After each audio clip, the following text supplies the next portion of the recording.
I will admit I'm 26. I would say for the majority of my life, though, I was a victim, right? Yeah. And I'm not, 100%. I'm not preaching. Like, I want to let people know I'm not preaching from a place of like I was always a victor. I was always victorious. Majority of my life, I was a victim. So although like they did those things and they raised me a specific way, getting into our teen years, I can remember middle school and high school, were the lowest, darkest moments of my life. And I think my biggest pain was girls. Okay. Right. And so you get into middle school and high school and everybody wants girlfriends and everybody wants boyfriends. And I wasn't getting the love that I thought I received from the ladies. And what we need to understand is based off specific experiences, you then develop beliefs about who you are and what you're capable of if you let those experiences define you. And there was a specific moment in my life where I was on a school bus and there was a girl to the left of me and she was making fun of everyone on the bus. And I'm like, okay, she's going to eat me up, right? She's going to have a field day with me.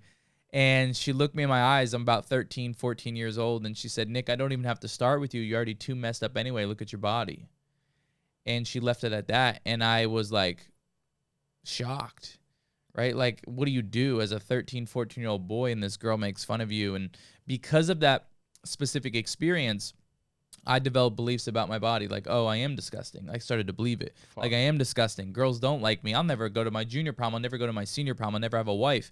And what tends to happen if you let the brain run the show and you don't teach your brain and you just let your brain do what it wants, your brain is the best detective in the world, meaning it'll always find evidence to prove your beliefs right.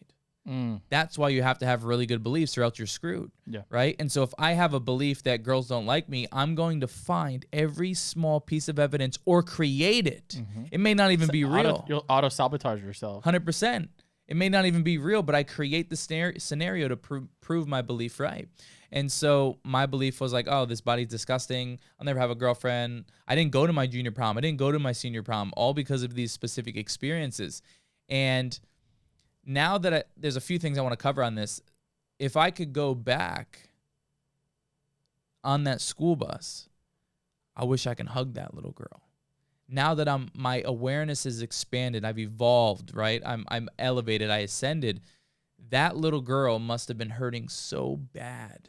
To always make fun of everybody. Right? And to say something so fucked up. Right, exactly. Like that girl must have been hurting so bad that she had to take it out of a kid with no legs and one arm. And so people need to understand that are listening is that hurt people hurt people. Yeah. And so when someone's attacking you, and someone's hating on you, understand that it's not you. That person's struggling, right? It doesn't give them an excuse, but one of the greatest things you could do is have compassion and try to understand people's model of the world and where they're coming from so it doesn't affect you as much.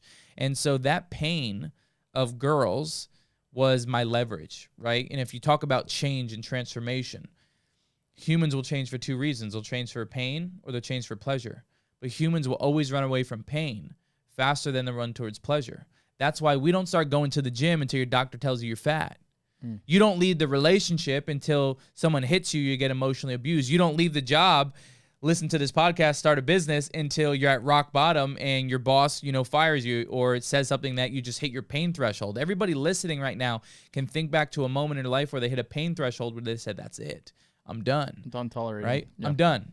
And so that pain pushed me to figure out how to build confidence, how to build self-worth, how to love my body, how to become an athlete. And that was the shift. That pain pushed me to become a wrestler. And my older brother, who now had passed away, my older brother was a wrestler.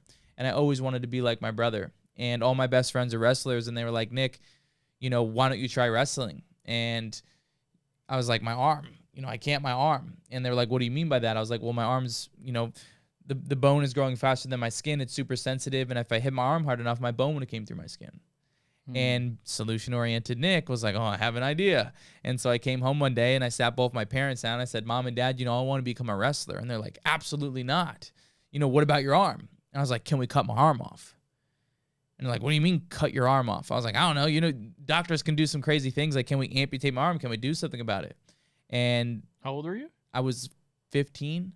And you were down to cut your arm off. Yeah, 100%. You're dead set. 100%. Oh, man. And they were like, is this something that you really want to do? And I said, 1, it's going to allow me to become a wrestler. 2, it is painful. And 3, I think it's going to help me build confidence. And I'll be able to do more physical activities. And and really leverage this body as much as I can. And so my sophomore year of high school, they scheduled the appointment for me to amputate my arm, and they amputated 5 inches of this guy off, and I came out the happiest kid that just cut his arm off, and that led me to wrestling.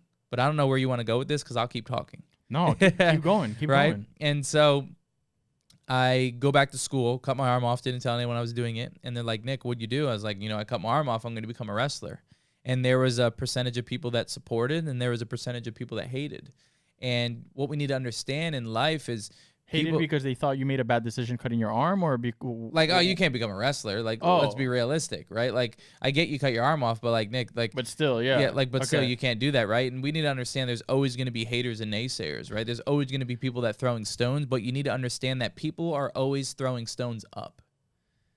Don't let that go over your head. Yeah. Right? People are always throwing stones up because they're lower than you, right? Yeah. So anyone throwing stones will never be throwing stones down. They'll always be throwing stones up. That's why Eminem said, to all those who look down on me, I'm tearing down your balcony. Yeah, exactly. Bars, right?